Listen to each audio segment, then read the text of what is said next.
Welcome to the Fly Culture Podcast, bringing you interviews, reviews and fishing tips. Here's your host, Pete Tigus. Hey everyone, welcome back to the Fly Culture Podcast. Bloody hell, this is the 100th episode, and I'd like to say a huge thank you for supporting what I've been trying to do with these. I hope you've really been enjoying listening to them as much as I have been recording them, and I'd like to say thank you to everyone for subscribing, thank you to everyone who's left reviews, and most of all for the guests as well for taking the time to talk with me. So I thought for this 100th podcast it would be really cool to celebrate it and chat with a good friend, Paul Procter, who's been on here a couple of times previously, and we're just going to talk a little bit about life in general, obviously circled around fishing, and just see where the direction of this actually goes. So Paul, it's great to have you here today, and thank you so much for taking the time to celebrate the 100th edition. Pete, thank you, and thanks for the invite to do the 100th edition. That's pretty special. It's I'll be honest, it's a bit of a coup for me with fly culture, so yeah, looking forward to this. Brilliant. And I'm going to start the chat. We'll talk a tiny bit about the season, but there's three words I'm going to give you. We may put this out a tiny bit later, but this one's been recorded in early August. But there's three words I'm going to fire at you: blue-winged olives. And it sounds to me, olive. Yeah, I know you've been having some fun with those, haven't you? Pete, I've just had an amazing season. I'm probably looking a wee bit tired because it's night after night, and basically what's happened in my neck of the woods is our rivers are low at the moment. We had a wee bit of fresh. Now, I know there's always talk, and again, social media being the animal that it is, should we be fishing the water temperature up? I carry a thermometer, take the temperature on a regular basis. I'm quite lucky that I'm fishing what you'll instantly recognise and nod at, what the Americans call a tailwater. In effect, I'm fishing a river that's coming out of a lake, quite a big lake. And consequently, that volume of water keeps the river quite cool. So it's a win-win for me, in as much as we've got cool water, we've got stable flows, and hey presto, it ain't rocket science. We're still getting good hatches of flies, and we're just getting night after night after night of blue-winged olive. And Pete, you know, I'm like the proverbial pig in muck here. I just can't pull myself away from it, you know. And yeah, you're burning the candle at both ends, but you've got to make hay while the sun shines, kind of thing. And on top of that, the BWs tend to occur. The big thing is the spinner falls. That's the key thing. The hatches, and I've been kicking it around with a couple of friends. I'm not seeing what we would call any concerted hatch of BWOs, but what we're getting is absolutely spectacular drops of spinners. And I think these, and I'll be interested in your thoughts here. I think it's several days worth of emerging flies that have just concentrated and consequently got together and had a party, and then the spinner falls happening. But we're just getting, for the fly you're seeing hatch off, what we're getting is the spinner falls just far outdoes them 10-1 kind of thing. I mean, it could be, we've all heard of trickle hatches. It could be the BWs are just gradually trickling off through the day and the early evening. But the spinner falls is the big thing, and that's happening just before dark, and then on and after dark, we're getting hatches of caddis as well. So that's keeping you on the river. But I ain't complaining. Put it like that, Pete. I ain't complaining.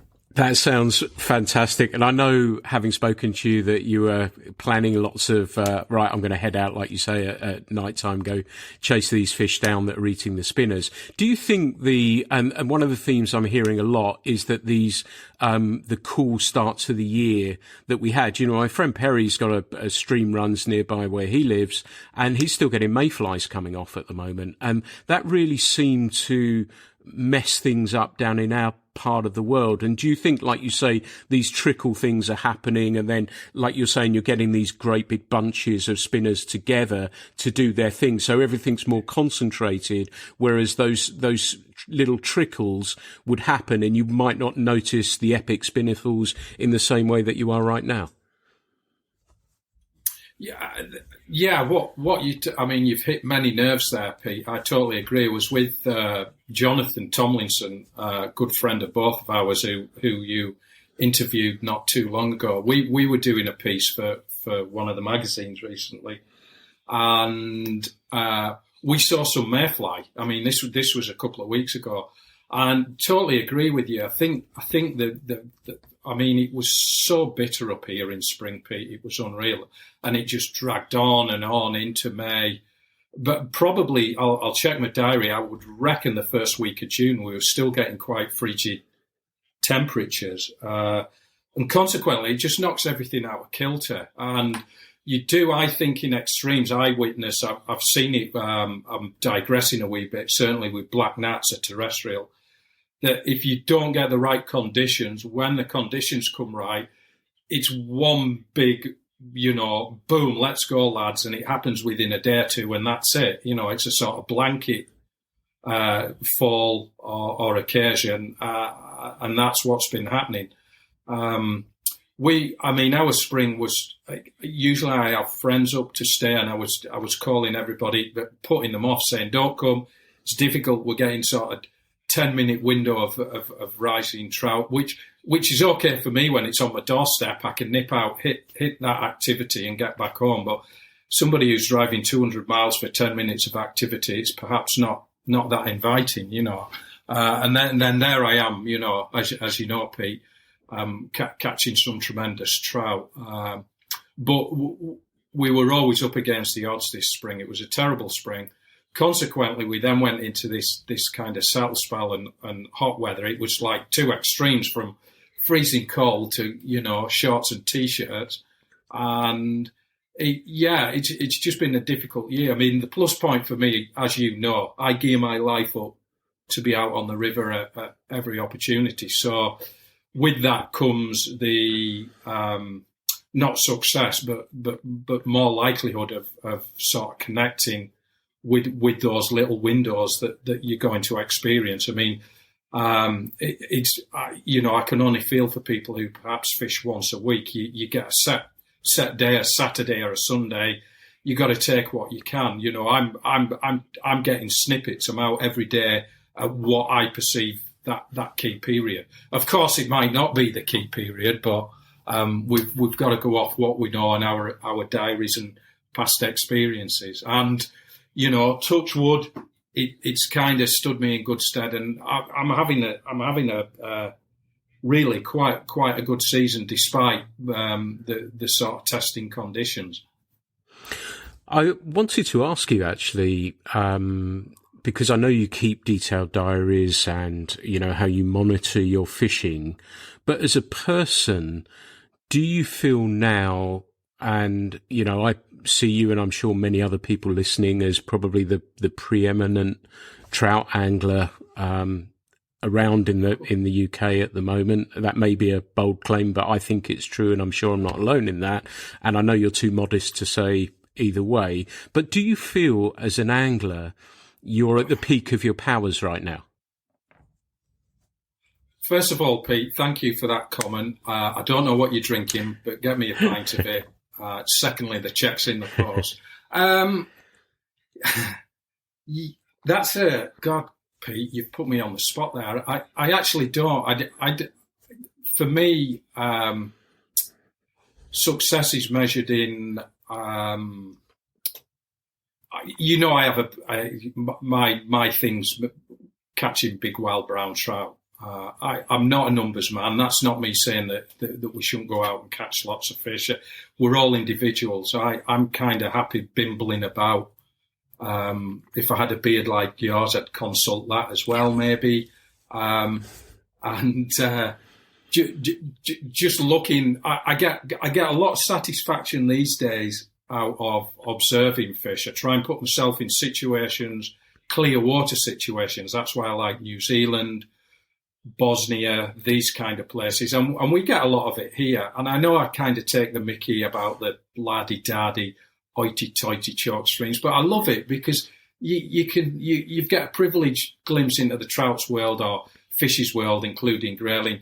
See what's happening and see how they respond to your best efforts and things like that. And I get so much enjoyment out of that. And I only need one experience like that in a day, and that's my kind of day.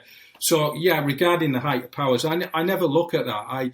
To me, it's an ongoing journey, Pete, and I'm chipping away. I want to know more. I'm hungry for information, as we all are. I kind of soak it up, and I still learn heaps of things, little things, and I get a lot of reminders of things that are reaffirmed. Sometimes you go out, you might not have seen it for a bit, and you see it and you think, yeah, God, I'd forgot about that. Or, you know, an opening day is a classic. You know, we're all uptight. We go out and, you know, you're all a bit of a wobble, and you cast that you've been tying flies all winter. You cast that fly, up comes a fish and eats it, and you think, God, it still works, you know. There's a big part of that still inside me, Pete. I mean, fishing is such an unknown entity in many respects. And do you think that's one of the... I don't look at it. Do you think that's one of the attractions? That's okay, bud. Do you think that's one of the attractions for you? The unknown and not... But that was a slightly loaded question, because I guess you answered it in the way that I thought, that we're always learning. And is that one of the big attractions for you about it all? And, you know, whether you're stalking down that great big fish and it eats it, that is part of that learning process, that you've observed it, you've watched it, and then ultimately made the cast and caught it as well. Is that part of it that keeps you coming back for more each time? Absolutely. We can, you know, every day is a school day, as we say, and it still is. It's the attraction for me is the uncertainty. It's I mean, we're fishing in environments we can't control. We can't control the weather. I think I've said before, you know, there's so many things stacking up that we've got no influence on. The fish, the movements, fly hatches. You know, I just try. I mentioned earlier, I'm not sure what's happening with the blue-winged olive thing. If these if the emerging fly, if it is a trickle hatch, or is it happening in the middle of the night? Who knows, you know? But all I know at this moment in time, Pete, is for the amount of emerging BWOs I'm seeing, it doesn't stack up to the amount of spinners. I'm seeing thousands upon thousands in a night coming up the river, you know. I mean, it's quite a spectacle, and something that you know, will always excite me, as it will with anyone who wafts a fly rod. But it is that uncertainty, and even the big trout thing. I mean, with any fish, regardless if it's big or small, it's not over until the fat lady sings, and by way of that, slipping the net under the fish. You know, there's so many things can go wrong, as you know. Yeah, and that's the thing with big fish and rising fish and fish you can see. Is, yeah, people say the tug is the drug, but I'm quite sort of Nathaniel man in that I do, if I'm pursuing a quarry, I do like to see it in my hands, just for a moment. I don't have to hold on for it to ever, but there's something about just seeing that creature there in front of you that really does it for me. I can't explain it. You know, I'm not eloquent enough to explain that, Pete. You know what I mean, and I'm sure lots of the listeners will sort of instantly recognise that. I think it is that sense of connection, isn't it? And I've talked about it before with salmon, as you would say, but also with trout, and that moment of connection with that magnificent fish, no matter the size. There is something special about that, isn't there? Absolutely. I can't believe you just got away with saying salmons without even raising a bit of a grin or anything there, Pete. Well done. The influence of a trout bum is rubbing off on you somewhat. There's a definite connection with these wild creatures. I mean, the beauty is, I think it's quite a while ago, actually, Pete, our first interview, and as you know, and we've spoke about this over a beer. I used to hunt animals and shoot animals, but there comes a point when, for me, anyways, you think, geez, how many animals have I got to kill in my life, kind of thing, and I just don't get any satisfaction from that anymore. I can still get, I suppose, that sort of fix of being in wild places, pursuing creatures that can, sort of kick me up the butt, which happens more often than you would think. But there is that connection that when you actually, there's that elation when it eats the fly. There's that kind of elation that's bumped up a notch when you actually hook it. You set the hook and the fish is on. And then there's all that uncertainty. Oh my God, I'm going to lose it. It's going to come off. There's a boulder there. But then when you slip the net under it, that sense of connection there, you've just, again, undescribable. But I as fisher folk, we all get it. I'm sure we do, to some degree or other. And if that leaves us, we shouldn't be fishing, in my book. But anyways, by the by. Yeah, no, I like that. I like that a lot. And it was interesting you said about when you lift into the fish and you feel that weight of the fish, and it's something special, is, like you say, it's almost like a triple high, isn't it?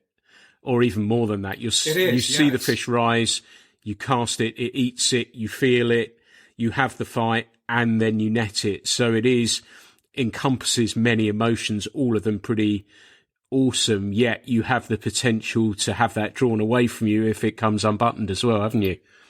I absolutely, it can be just taken away like that, just within the blink of an eye, as we all know, and it is a series of stages from observing the fish, seeing what it's eating, blah blah blah, the cast.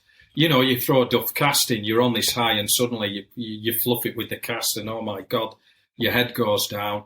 Is it still feeding? You wait, and it rises again, and then suddenly we're on that sort of climb again, and another cast, and it eats, and it's just what's better than that, Pete? Yeah. What is better than that? Yeah. I dealt with one really well the other day, actually. That I was fishing in the pool. Paul knows where I'm talking about because he's fished with me there, but I was fishing in the pool below where you had a magnificent fish for salmon. Yeah, and I know the pool you're talking about. And at the head of that, I hooked a salmon, or salmon as you would say, and I thought it was in, and Emma was with the net there, and we saw it, and it just came off. And I dealt with it amazingly well, stayed positive, thought, well, and try to rationalise because you play it through in your mind, don't you? Everything you did you do that right? Oh God, yeah. Yeah. All of those things. And I carried on down the pool and hooked another one and landed it. And I don't know if that is, I've talked many times before about the mental aspect of the fishing, if you're in that right moment with it, that if everything's feeling good and you're dealing with that, it stays with you in the way that you actually fish as well. And I was amazed how I dealt with that, because we don't get many fish. I only caught one last year, and I thought that perhaps that's my chance gone for the year. But I was amazed how I dealt with that, and then subsequently that positivity stayed with me. Do you think, is this silly enough to say stuff like that goes down the line almost when you're fishing in a good way and perhaps not in quite the same way too? Totally. I'm quite superstitious. Mm-hmm. First of all, if I get a new piece of kit, you've got to go and christen it. And if you lose a couple of fish, it could be a new net, could be a new cat, believe it or not, something like that. If something goes wrong, you think, my God, I need to go back to my old fly line, or I need to, get my old cap out and things like that. But yeah, positivity. I mean, I always go out with a positive mental attitude. My mindset, different from salmon fishing, Pete, is because the transient in our rivers, so they're not always there. I mean that's one of the big things with the salmon job. But certainly, as far as trout are concerned, I always go out thinking somewhere there'll be trout feeding today. It's up to me to find them. That's the attitude I take. Now, you can get in a series. I've bumped off 2, sometimes 3 big fish in a row. And the amount of doubt that creeps into your head and your veins and everything is unbelievable. You start questioning everything, absolutely every little detail. And then you start thinking, I need to change the fly, as in not to a different fly. Is it the hook? You check your hook, you resharpen it, you hone it up, you check everything. No, I'm not happy with that fly, as in you put the same pattern on, but it's obviously a different hook.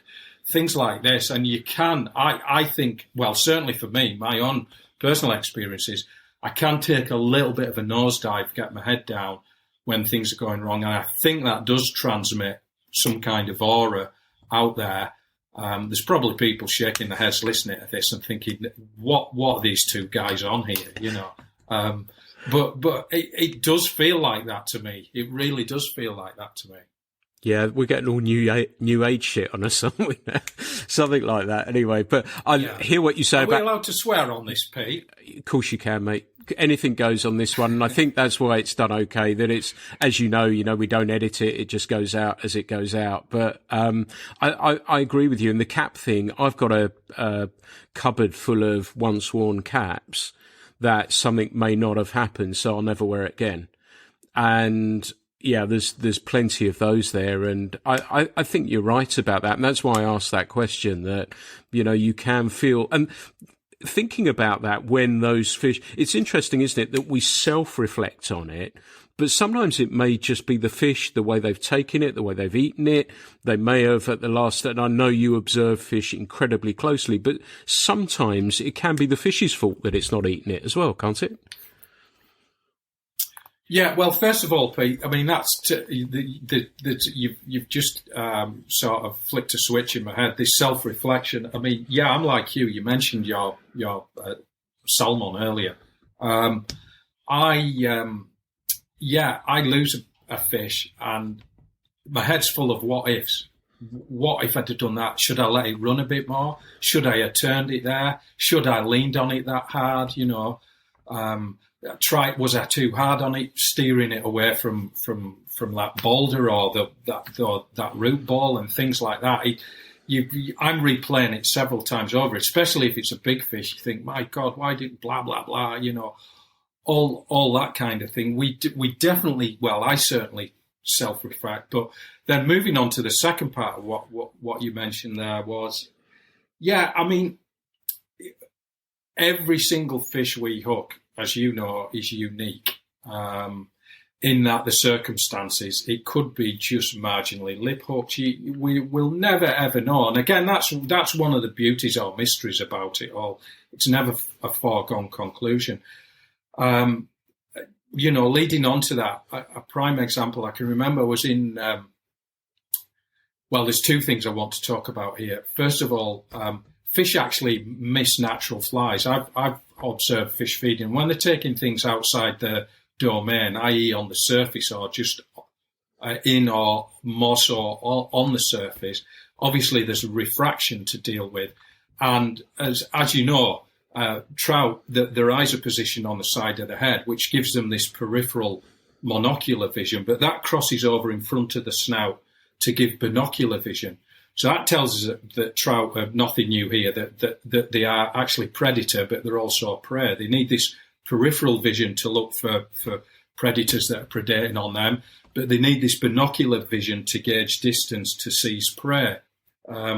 So consequently, there's a blind spot right in front of the snout. So a nanosecond before they eat anything at the surface, it's judgment. They're judging it where to be.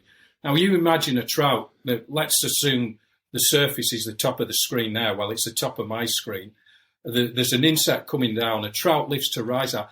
Let's say a wee gust of wind shifts that fly off track slightly. I.e., if this is viewed from above, here's the fly coming down to the trout. It lifts to rise, and that wind blows it there. The fish eats where it thinks the fly is. The same happens with us. We drag. We cast our flies. Obviously, we try to avoid drag, and we've all done this. And why is it I have to lean over and go, I'm trying to eke out as much drag-free drift as possible while I'm in my head, I'm saying, eat it to the fish kind of thing, Your fly's drifting down, it just starts dragging, and you're thinking, go on, eat it now.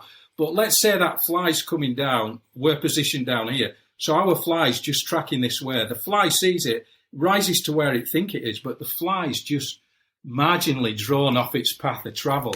So there's all these kind of things happening. Also, we're behind a fish, we present up to a fish, the leader goes over the back of the fish comes up, big fish in particular, and especially those New Zealand fish with that gorgeous, muscular hump back they've got. That breaks surface first, pushes the leader off track, the fly goes off track, the fish eats where it thinks the fly is, which the second part of this is I was filming with Nick Rayshart from Gin Clear Media in New Zealand, Mouse Year. We'd found some very big trout in a river system. Took us several days and several sort of aborted trips. We put a lot of effort in, but when we hit the jackpot, boy, did we hit the jackpot. I'm on this big fish. Nick's clearly behind me filming. Obviously, he can't come too close because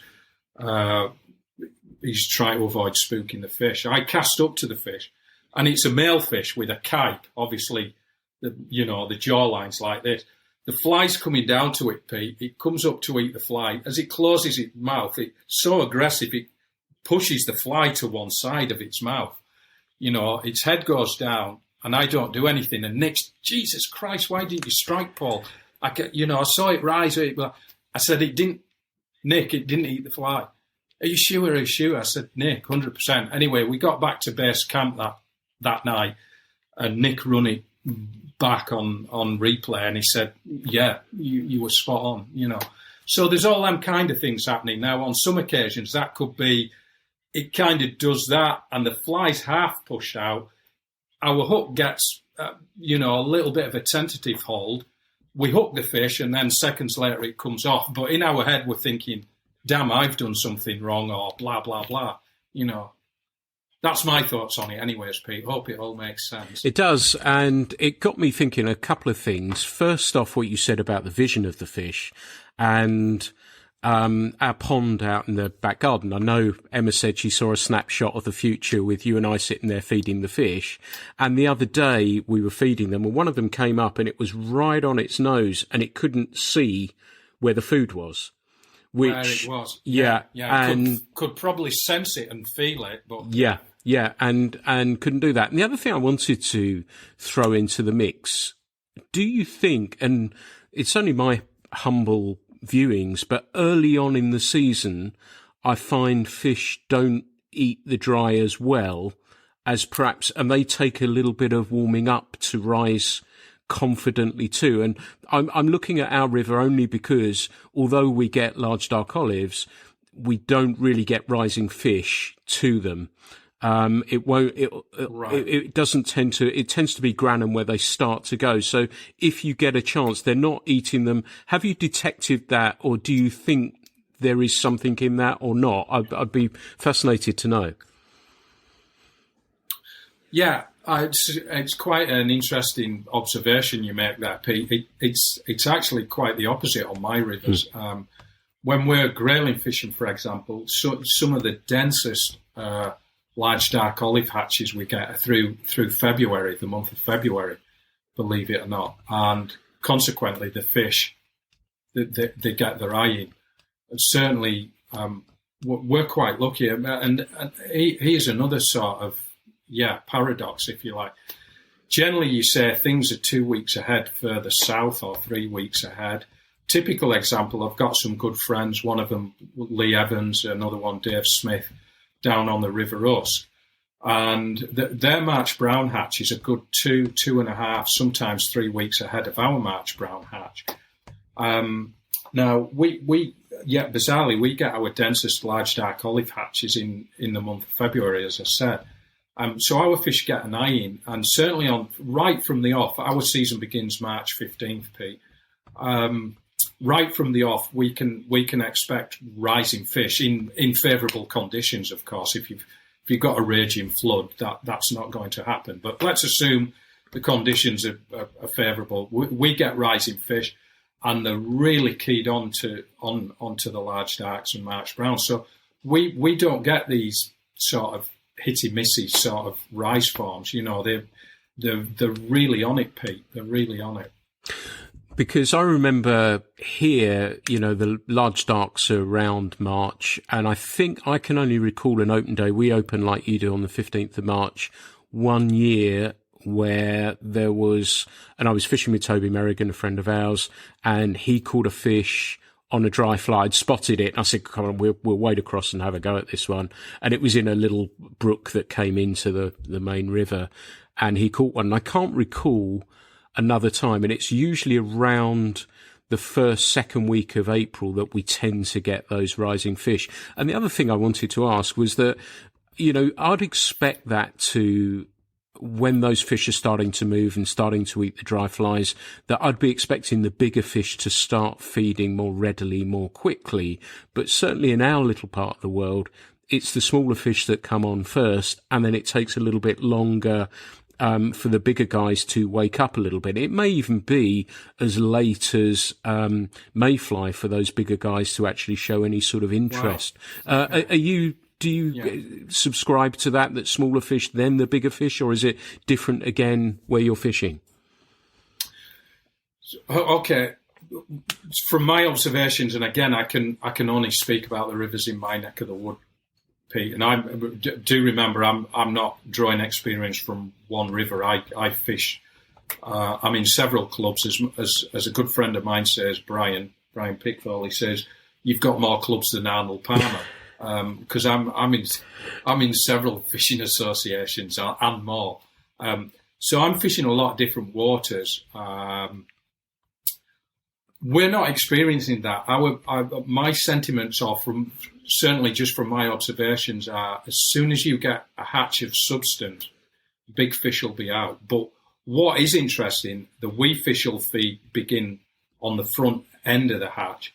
It's not until the hatch reaches a certain sort of density, and I can't put a percentage on that, Pete. I can't say 50%, 60%, because that can, again, differ on the day. But it seems to get to a point where the hatch gets to a crescendo, and then the big boys are out, and they're feeding hard. Mm-hmm. So certainly the small fish come out first on a given day for a specific hatch, say. Well, the specific hatch being early season, it's either in our neck of the woods, LDOs, large dark olive, or March Browns. But if that hatch sort of builds into something sustainable, if you like, in terms of numbers, the big fish will be there quite quickly. Mm. And they tend to loiter as well. Quite interestingly, a lot of big fish for me come not on the peak of the hatch, at last knockings of that hatch, because what happens, as you know, sort of rivers are very, very intricate, complicated sort of dynamics in terms of current, and you get these little wee back eddies, and it can be the smallest innocuous looking sort of place. There can be a cobble about big, just stuck in river, and it creates a current off it and a wee back eddy, and then that traps all the duns, and that'll draw big fish in. You know, you just find them in the silliest of places, and they'll sit out well after the hatch, just knocking off these flies that are being filtered into these little prime places, as I call them, you know. Yeah, nice.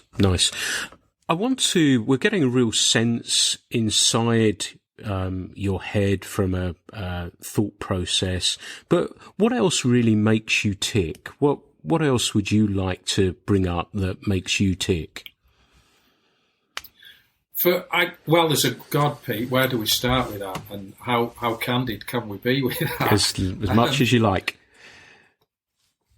I suppose for me, the big thing these days is fly hatches. People say, you can say I hunt big fish. If you look at it, if you strip it down, I'm looking for fly hatches of substance that will pull big fish out to feed at the surface. That's in essence what makes me tick. It's as simple as that. Of course, it's a lot more complicated because none of us can A, be inside the head of a trout, and B, more so be inside the head of a wee insect that determines what is that key period to hatch. You know, that's why, and that again, that's one of the beauties or attractions with fly fishing is the not knowing it. It's always assumptions based on past experiences and knowledge gleaned and things like that. Something else, I've gone back. Again, we've chatted in the past over a beer about our kind of upbringing, and we touched on this, I think, in one podcast. I can't remember, Pete. Your memory will be greater than mine. My head's just full of trout and insects. Yours is full of podcasts and all kinds of things.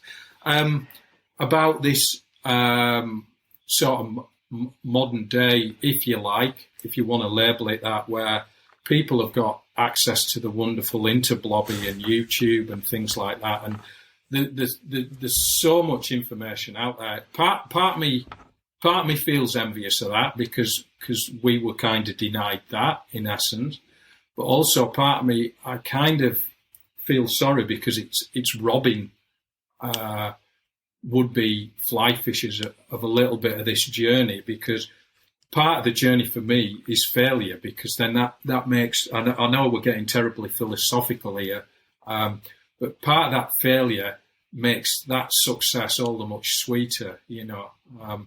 And yeah, I've gone through all the avenues and channels of complicated leader builds, this, that, and the other. I remember a good friend of mine who I'd like to mention, Howard Croston, who is current world champion, FIPS world champion. In fact, I rib him, I pull his leg because of COVID, they didn't hold the world championship. So by default, he's been the longest reigning world champion, bless him.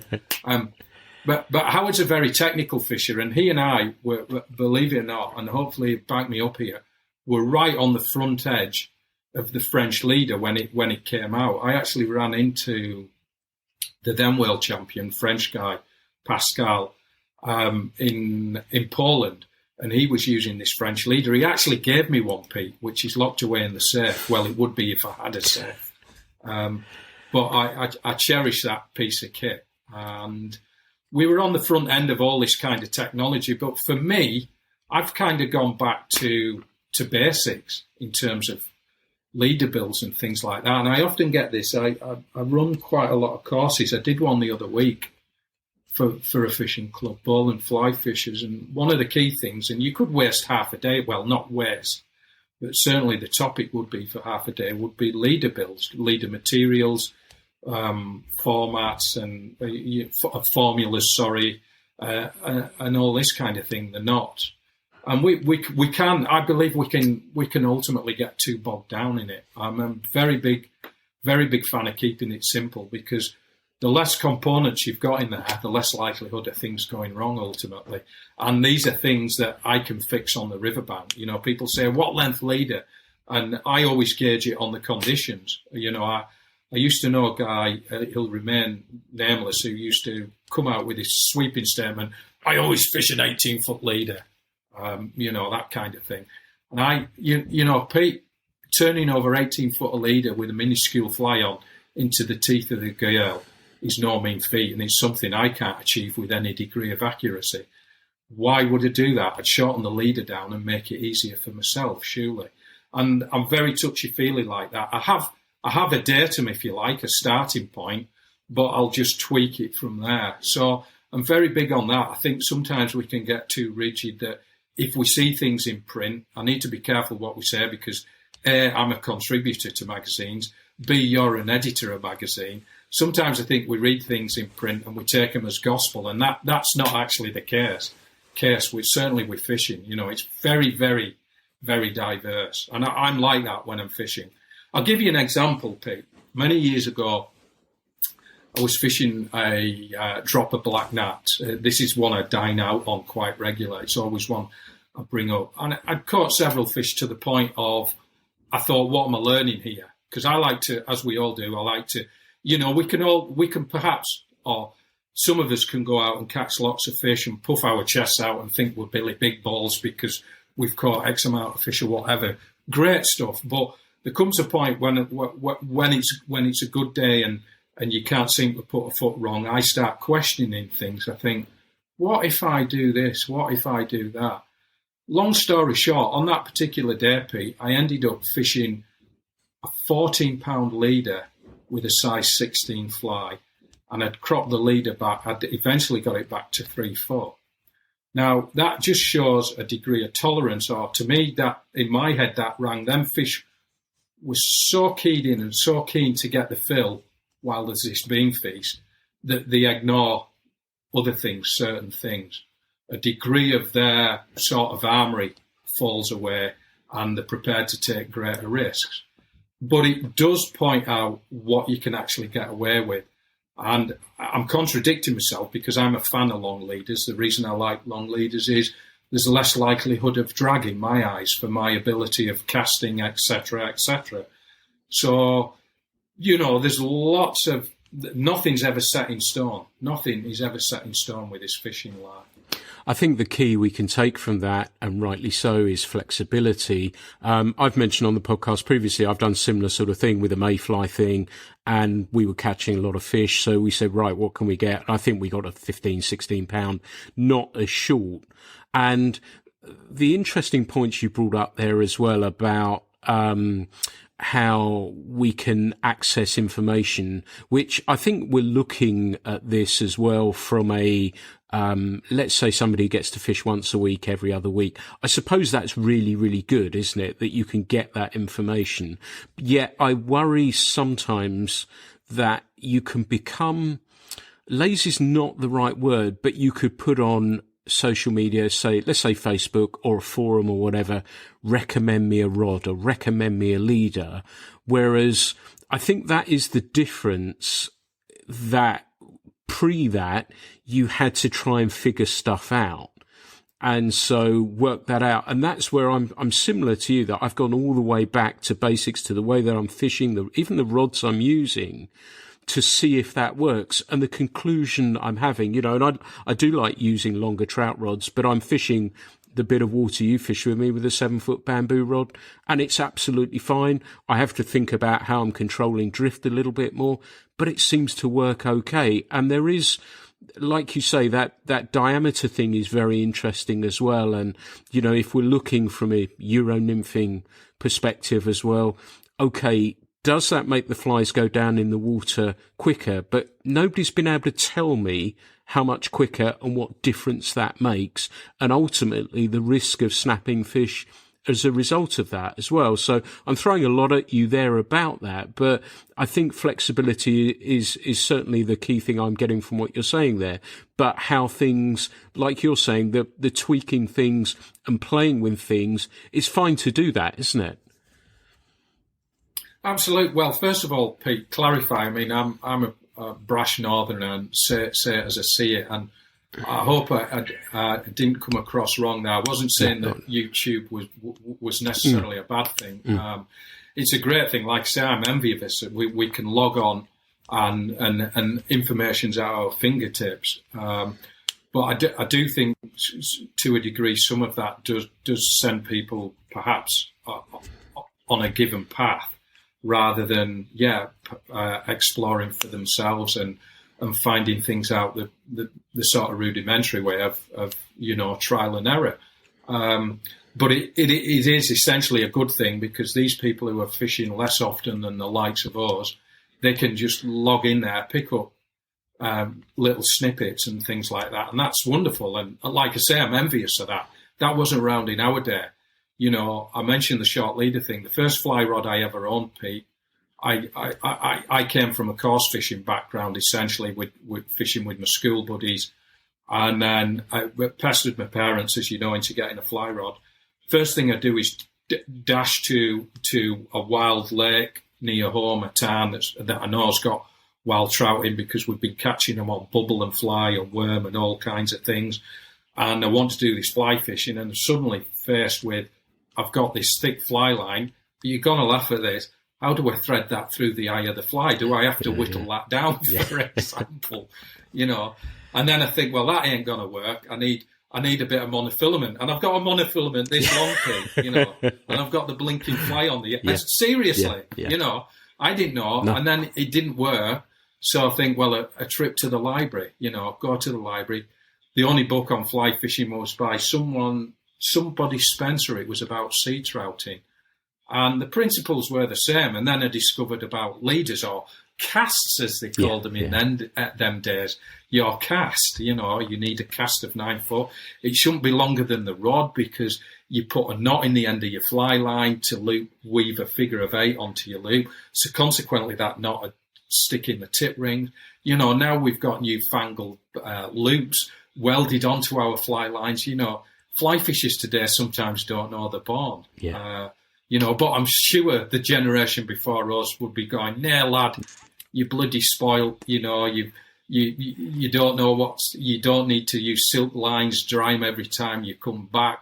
Cat gut used to rot, hooks, blah, blah, blah." So it is an ever-developing thing. I'm sure the generation now, if you like, the younger generation, when they're our age, would look back and things have advanced and they'd be thinking, "My God, what I wish we had that in our day," kind of thing, Well, it's interesting you say about the leaders as well, that coming back to that very briefly, it reminds me of a story that, we were using Drennan, and Ray, who my good friend Ray, said to me, Do you know what?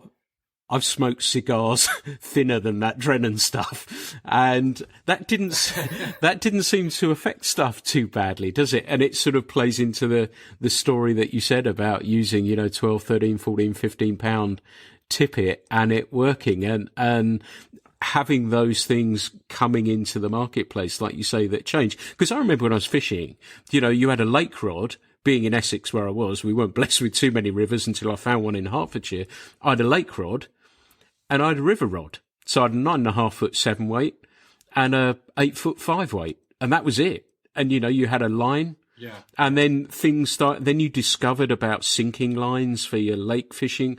Shooting, I was fishing I read something about shooting heads, and I'm fishing this little 3-acre trout fishery with a shooting head because I believed it would give me more distance. I didn't have a clue. It was great fun. Didn't last very long, and I was terrible, but it was great fun doing those things. And like you say, learning, I thought, well, I think a weight forward's probably going to be okay. But it's been a fun part of that journey, and almost the sort of, does it feel to you as though the naivety may have changed or has gone in some respect from that point of view? I think some of it, Pete. I mean, it's a good question. That it's a difficult one to answer, I suppose. But I guess some of it has, and that naivety in its day was frustrating. But you look back, it's quite charming. To the point of, when you learn, it's like riding a bike. If you fall off it, you never forget falling off it and scuffing your knees. So you try your damnedest to get it right next time round. And it's the same with fishing. Learning by your mistake. Well, it's the same with any sport, I guess. Learning by your mistakes. You learn lessons the hard way. You never forget them. You really don't. And that's pretty crucial, I think. Going forward, it's easy to log on and see what's happening and knots. I mean, I'll be honest. I think what the access we've got to knots now, in terms of how they're animated on YouTube and other channels, it's just fantastic. Can you remember as a kid trying to learn the 5-turn blood knot and things like that? You got a diagram. It was even more difficult for me, Pete, because I'm one of these caggy-handers. I'm a lefty. So everything was illustrated for the right-hander. As I said to you, I learned to tie flies right-handed because of illustrations in books, principally. In this biased, right-handed world we live in, Peter. I'm so sorry. I can only apologise on behalf of the right-handers. Yeah. So, there was all these things happening, and you fiddled about and you messed about. Now you see it, and it's so much easier. I mean, that is fantastic. I've got to say, it's fantastic. It's really good. Yeah. But some of that learning is perhaps, some people are denied that. And I think that's important for development. You can look back and you can, sort of question or reflect and think, yeah, maybe I should have done this, maybe that. What if I do this going forward and things like that? Yeah, I was going to throw something else in there that was interesting. We talked about the overcomplication of things and the keeping it simple. And I play badly keyboards, and I look in on a keyboard forum every now and again, and there's guys who play at weddings and things like that. They were talking about, you may be old enough to know it, me being an old soul boy, the average white band pick up the pieces. And they were saying about how they played it, and they were talking about all these little minutiae.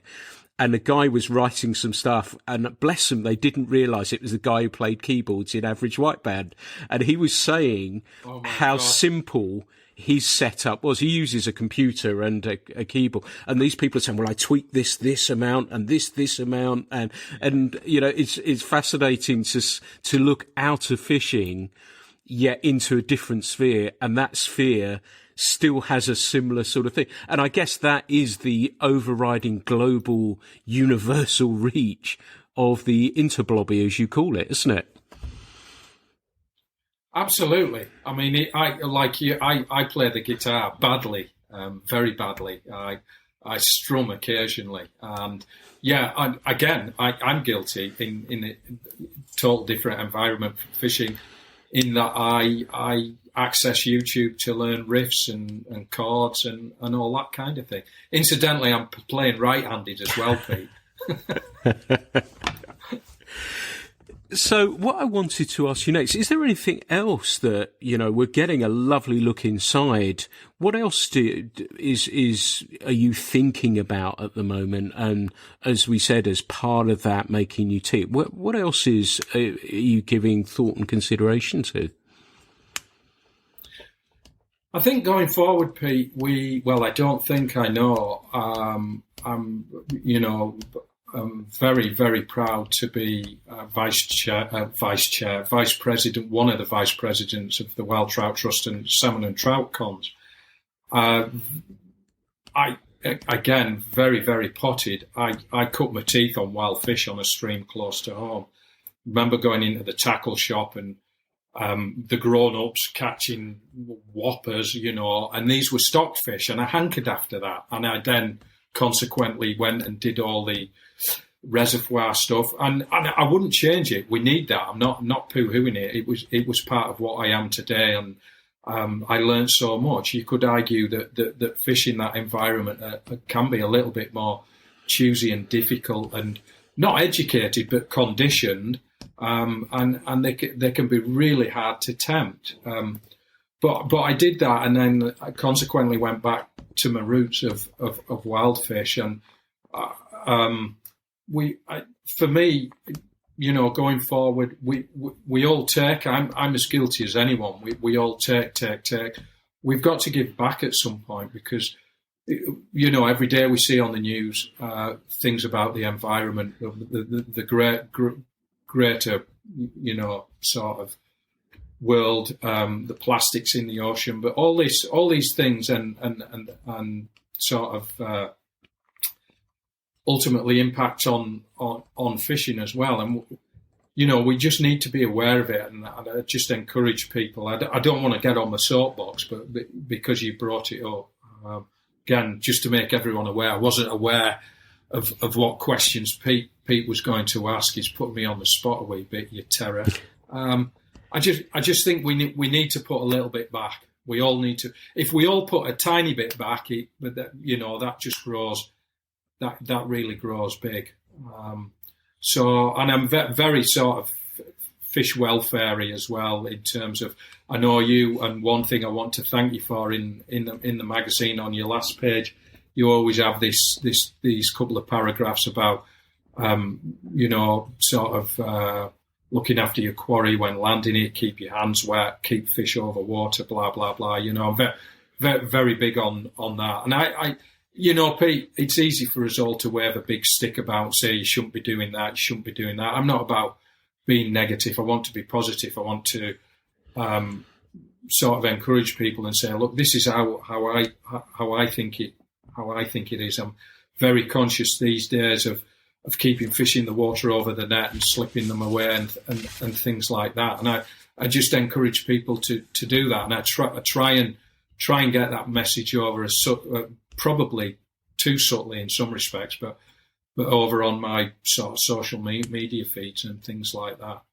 That's quite important to me. You know, we all like the money shot. I'm sure we do. I'm as guilty as anybody, but at what expense does that come at? And hopefully not at the expense of the fish, you know. Yeah, I think you made some great points there. And, you know, I would say if people like yourself are photographing fish in a certain way, that rubs off on people. And we've been the same, because the thing I try and remember is that we're all on the same side.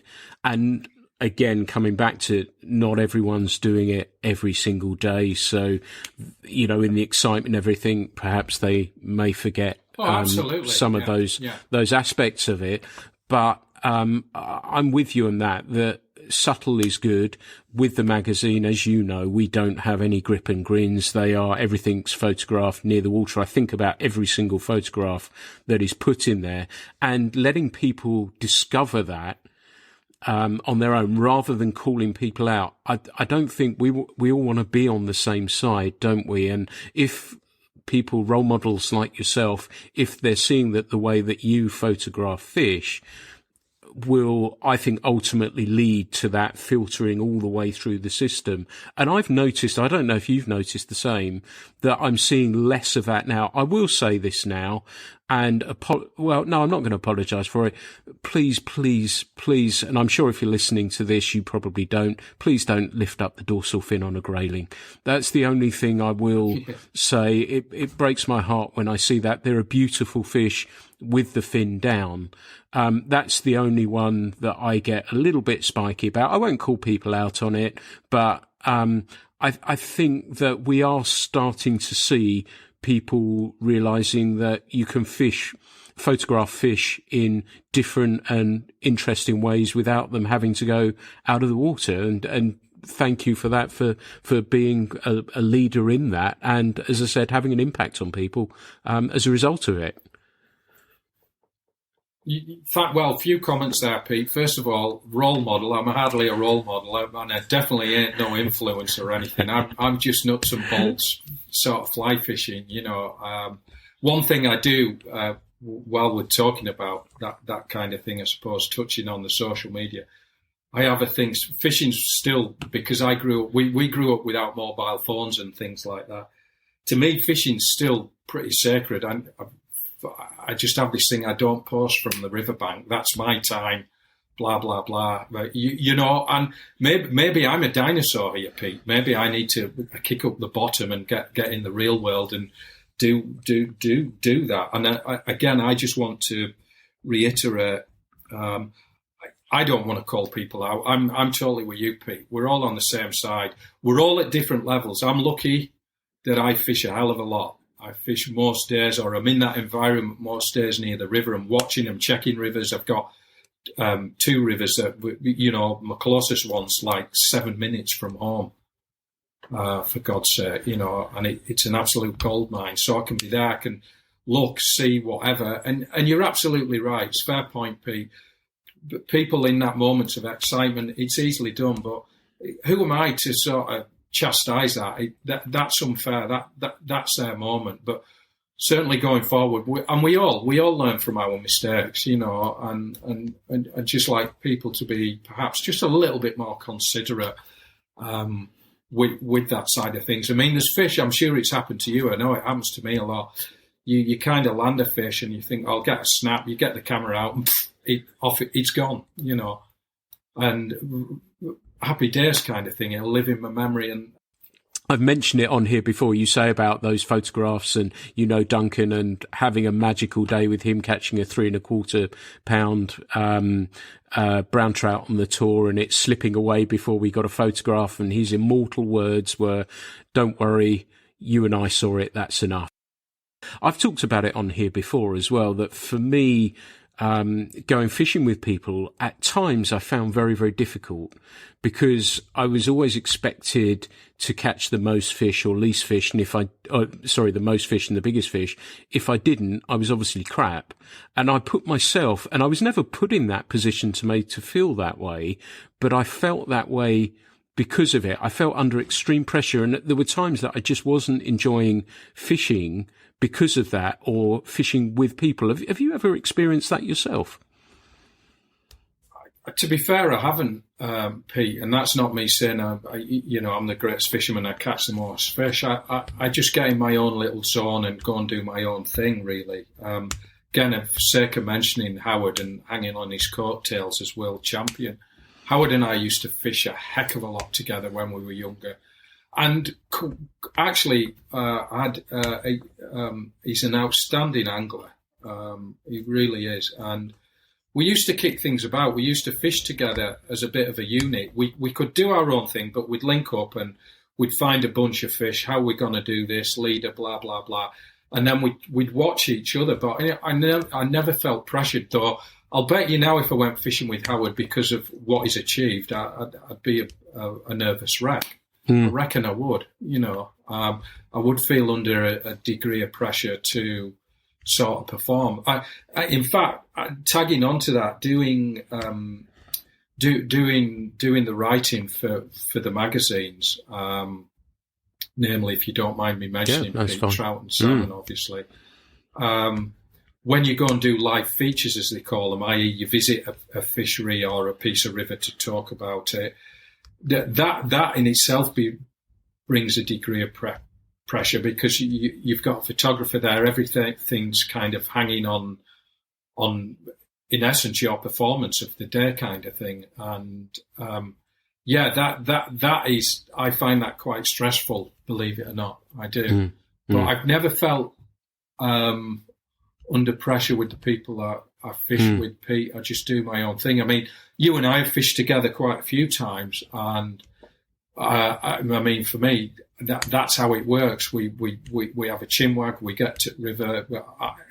You might want to try here, Paul, or if you're on my rivers, I might say, Pete, you might want to try that, and you might want to try this, and keep an eye out for that, and then leave you to your own devices and get on with it. And that's how I tend to fish with people. I don't like being attached by an umbilical cord whereby you're on each other's shoulders, chipping away, advice, blah, blah, blah. I know some people fish like that, and that's great, but I'm not one of them people. I kind of, with some very good friends of fish, we get to the river, I'll turn left, you turn right, and maybe meet you for lunch. I carry my snap in my pack, and if it's going down at lunchtime, I ain't walking back to eat dinner with you, I'm afraid. I'm kind of getting stuck into these trout, and that's the way it is. Like your style. Not a very sociable animal, I'm afraid, Pete. Well, I think that's the nice difference, because, yes, I was doing a lot of that. And I think that was a function of being a fishing guide, that I was just used to standing next to somebody. Yeah. So that's how we'd fish. And you sort of miss it, you take it in turns, and you might miss a fish or whatever. And you're thinking, oh, God, I missed a fish. I better not miss the next one. And then I ended up, and it's gone completely now. But I had a spell of about, it was 6 months or so, where I was thinking, God, I should have done probably what you did, and then just sort of wandered off on my own somewhere and fished there, and then, got myself in the zone or whatever it was. And it passed, and it was great. But I remember it really well, and there was sort of trepidation and nervousness. And then, it was even more elation when a fish had risen up and you'd set on it really well. And, it's funny how sensitive we all are actually as human beings, aren't we? Absolutely. Yeah. I mean, going back, you just to tag on, you made a statement earlier, everybody's sensitive.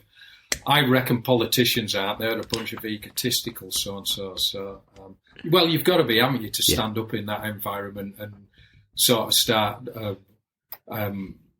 dictating your terms to people and legislation and things like that. Jeez, Anyway, by the by, let's not get into politics. I can take us right down there if you want. I'm furious with a lot of them, so we won't though anyway. But yes, absolutely. And that is a special, strange breed I can't understand or figure out, and being able to do that with such confidence with allegedly so many skeletons in the cupboard amazes me how they can do that. But we shall move on pretty quickly. But how's everything with the Mackenzie gear and stuff like that? You're enjoying that gig, and that's all going nicely? Yeah, in fact, the rods, the NX1 rods, are going very well. We spent the winter lockdown developing a range of NX1 trout lines, and I mean, obviously, I've had quite an influence in that, Pete. So I'd like to say that they've been well received. Well, they have, and again, just being who I am, Pete, I wasn't looking for the world's greatest fly lines. I was looking to develop a good, honest fly line that'll deliver, at a reasonable cost. And that's what we've done. You ain't going to chuck the longest lines in the world with these fly lines, but in terms of presentation and turnover, them sort of tactile distances on rivers and our still water lines, the 6 and 7 weights, again, they've got the ability to perform in delivering a decent line at, a good, honest range. You're not going to be pinging 35 yards or 40 yards with them, but you'll do 30 yards and with good presentation, good turnover. And was that, we've talked about simplicity, and that process obviously isn't simple. But did you apply that logic to it, that you wanted, like you say, something that would present a fly delicately on the water? But did you still have those principles in mind, that you wanted something that would work nicely and easily with the rod, yet deliver the fly nice and gently on the water? It was an interesting process for you. It was. Again, a nerve-wracking one. I know in the previous podcast we touched on the rods, and with that comes an overwhelming sense of responsibility that, oh my God, I'm in charge of this project, or part of this project where we're trying to develop fly rods. And in your own mind, you want to appeal to everybody, but as fly casters and fishers, we're all individuals, and our tastes are different. So you've got to take a middle of the road view. With fly lines, touching, it's interesting that you mentioned the simplicity. And you know what, Pete? When it comes down to it, and you'll know this from your air guy days as well, one of the hardest casts to perform is a 30-foot, i.e. 30-foot fly line outside the rod tip, non-hauled and non-shot cast. Just gripping that line, picking it up, forming a loop and laying it down. Because we can hide things with hauling, we can hide things with shooting line. There's nowhere to hide on a non-hauled and non-shot cast.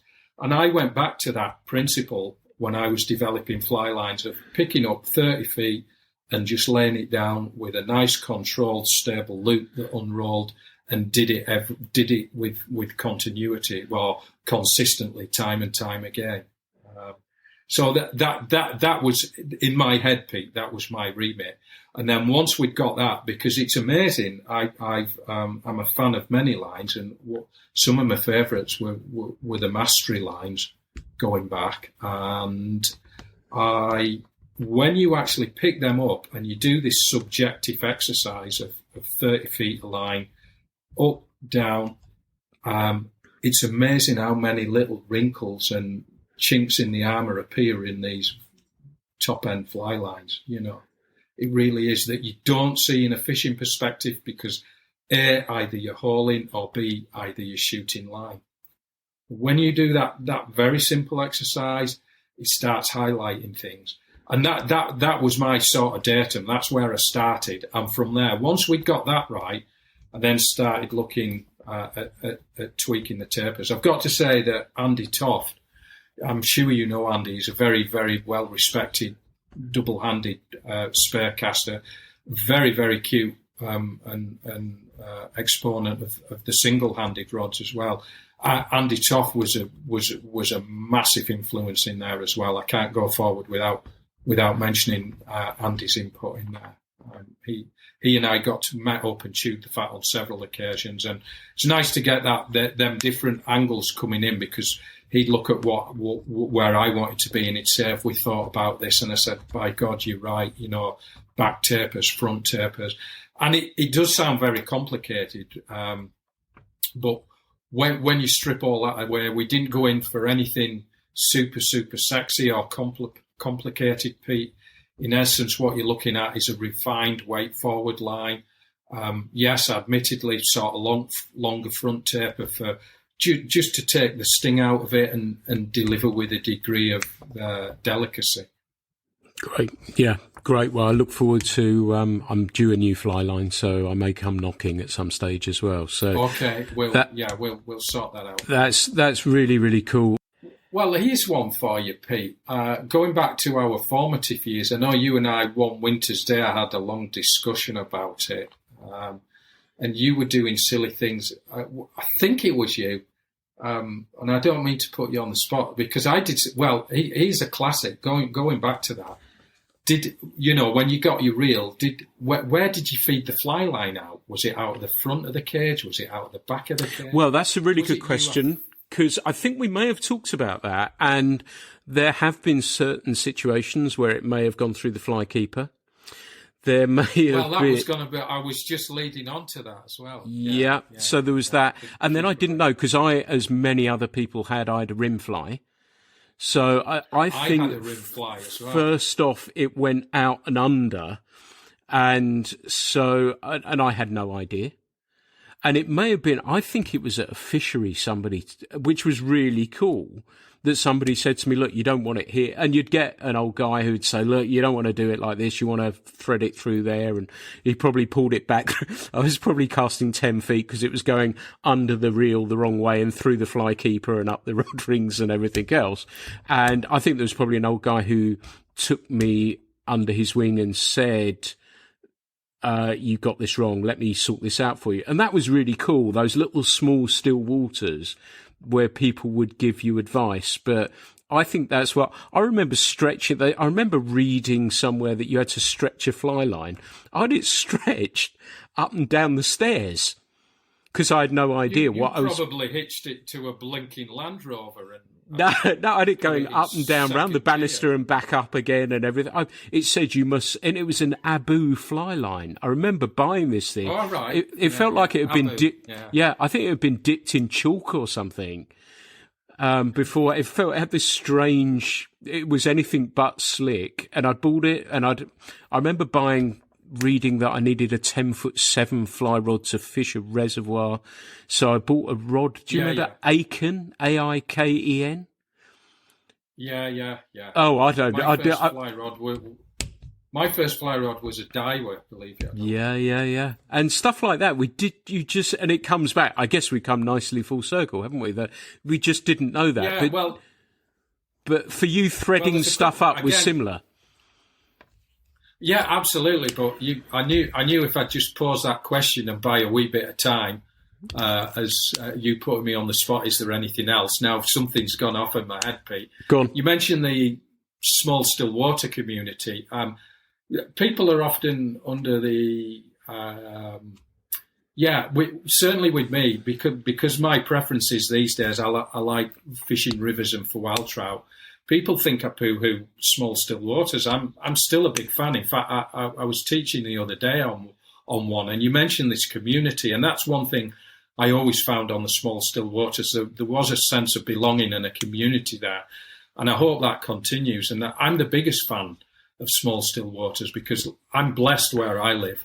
I mentioned earlier, or boasted actually, that there's two rivers pretty much in a stone's throw from home. A lot of people don't have that, so it's important that we have these fisheries that people can still access, our wonderful sport of fly fishing. So that is very, very important, and I don't want people to be under the, misunderstanding that I'm not a fan of those. I very much am. It's funny, it's funny the way life takes you and can bring you back to those places as well. And I live where I live because of the rivers, and the moment I discovered rivers, for me personally, it was just exactly what I wanted it to be. It was the place I wanted to fish. Those little wild trout that we have down here were the fish that I wanted to catch.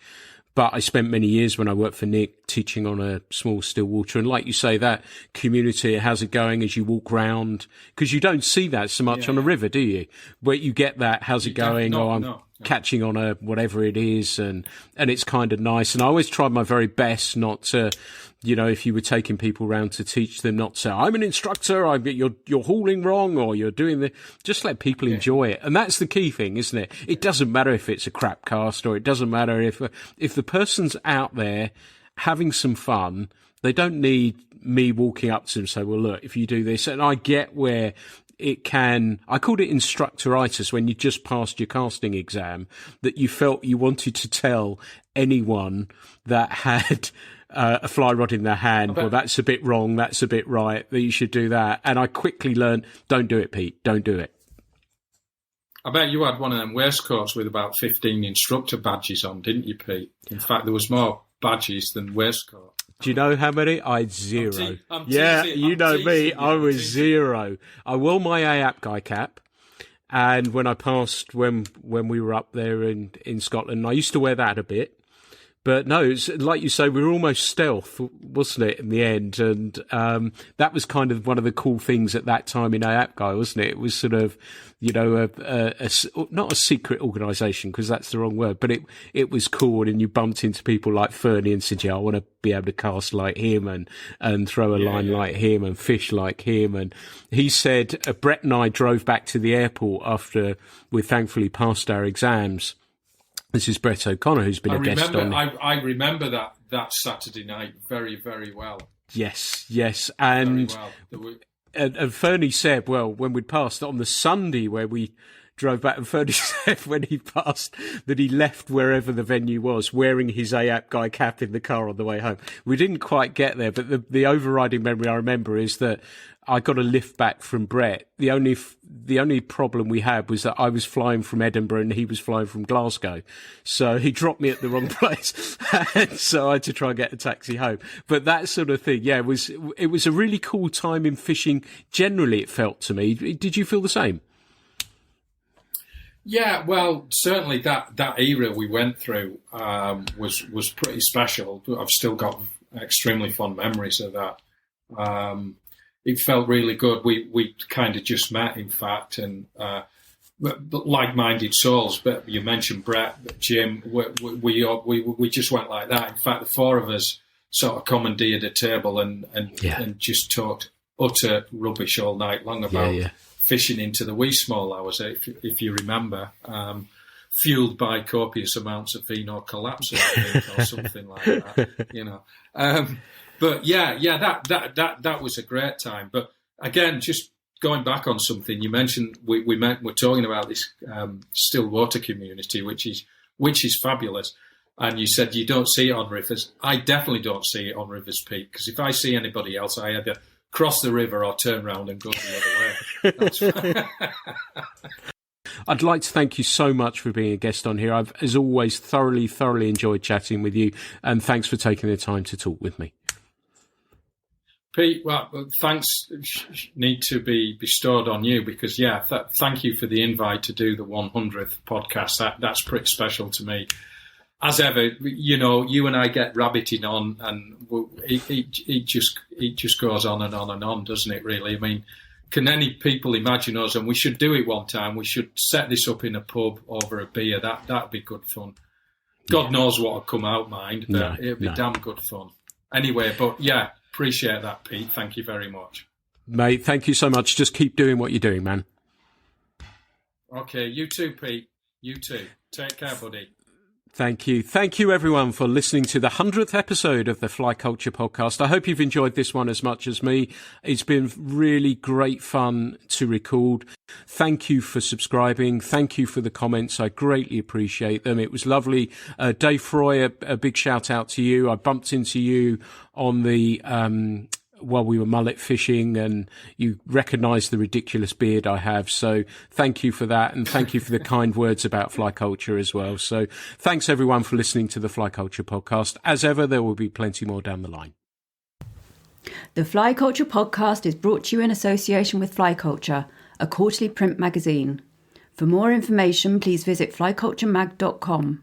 You can also find Fly Culture on Instagram, Facebook and Twitter.